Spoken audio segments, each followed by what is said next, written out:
Dans cette vidéo, on va parler de la sensation introvertie et extravertie. Je te conseille d'abord de regarder mon introduction au MBTI qui va non seulement t'expliquer ce qu'est le MBTI si jamais tu ne connais pas, mais aussi me présenter, dire un petit peu ce que je fais, qui je suis par rapport au MBTI et expliquer un petit peu quelles sont les vidéos qui vont suivre. Si tu as déjà vu cette intro, et bah c'est parti, on va commencer par la sensation extravertie.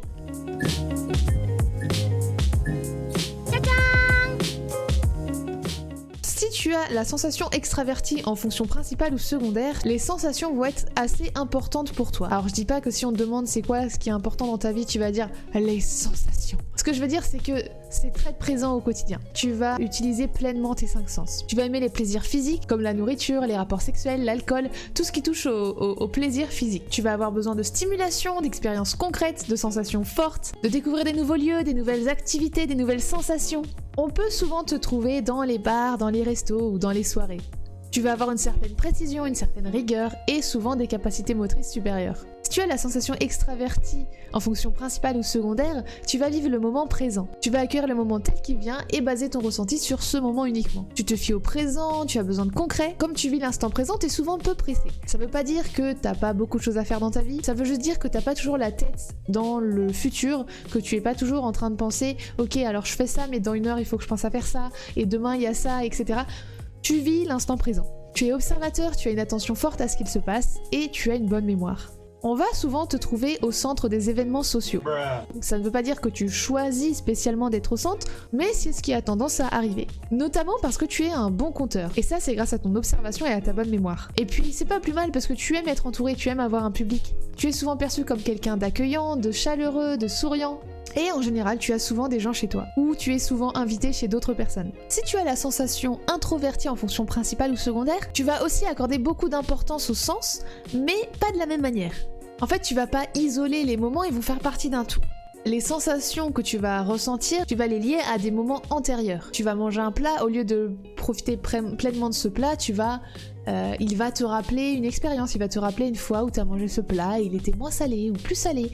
Tu vas vivre un moment amusant, tu vas te rappeler de la fois où tu as vécu ce moment super amusant avec tes amis. Alors c'était pas tout à fait pareil, mais c'est vrai que ça te rappelle. Voilà, tu vas être beaucoup dans les souvenirs. Tu vas beaucoup lier à des expériences que tu as vécues précédemment. En fait, tu vas pas être intéressé par l'objet sensoriel en lui-même, mais plutôt par ses répercussions. Ce que ça t'évoque, ce que ça te fait ressentir. Et donc les sensations pour toi peuvent te mener à de la mélancolie ou de la nostalgie, de par les souvenirs qu'elles t'évoquent. Si tu as la sensation introvertie, tu accordes de l'importance à chaque élément, à chaque sens. Tu accordes de la valeur émotionnelle aux objets. Tu peux passer beaucoup de temps sur un projet, sur ses détails, comme de la broderie fine ou de la réparation délicate par exemple. Tu es soigné et méticuleux, mais tu peux parfois être lent parce que tu as un processus soigné et pondéré. Comme les sens stimulent tous ces sentiments chez toi, tu vas facilement être submergé et tu vas avoir besoin d'en être à l'abri. C'est pourquoi tu vas rechercher beaucoup de stabilité. Le changement va être difficile à vivre pour toi, sauf s'il y a un intérêt personnel derrière. Alors pourquoi le changement va être difficile ? Parce qu'en fait, tu es quelqu'un donc de méticuleux, de soigné, tu vas prendre le temps de te construire un environnement, un confort de vie. Tu as besoin d'un environnement confortable, tu as besoin d'un chez-toi, justement parce que tu connais tout ce qu'il y a autour de toi et que tu vas pas être constamment dans tes émotions, tu vas pas constamment être stimulé par des nouveaux sens, tu vas être dans un environnement que tu connais. Donc tu vas prendre le temps vraiment de construire minutieusement cet environnement. Et donc au moment où il va falloir en changer, ça voudra dire balayer tous tes efforts et recommencer à zéro. Donc ça peut être un déménagement, ça peut être un changement d'emploi par exemple. Tout ce que tu auras construit, la relation avec tes collègues, ton espace de travail, il faudra recommencer à zéro. Et ça va être assez fatigant pour toi. Cet environnement confortable, tu vas aussi en bénéficier grâce au système établi que tu vas vouloir préserver. Tu as plutôt confiance en ce qui a été prouvé et tu vas avoir tendance à te créer des routines parce que ça va être quelque chose de rassurant. Enfin, tu vas être lent à te faire des amis parce que tu vas avoir besoin de temps pour t'habituer à chacun.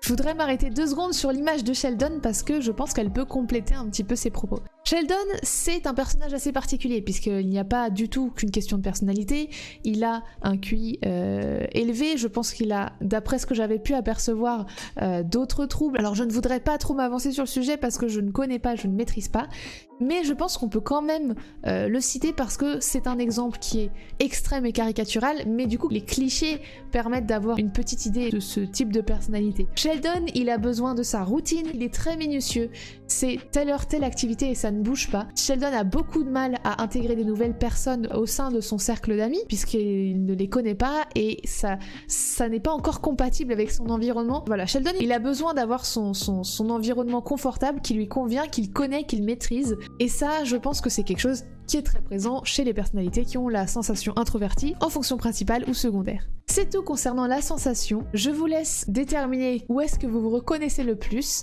et passer à la vidéo suivante.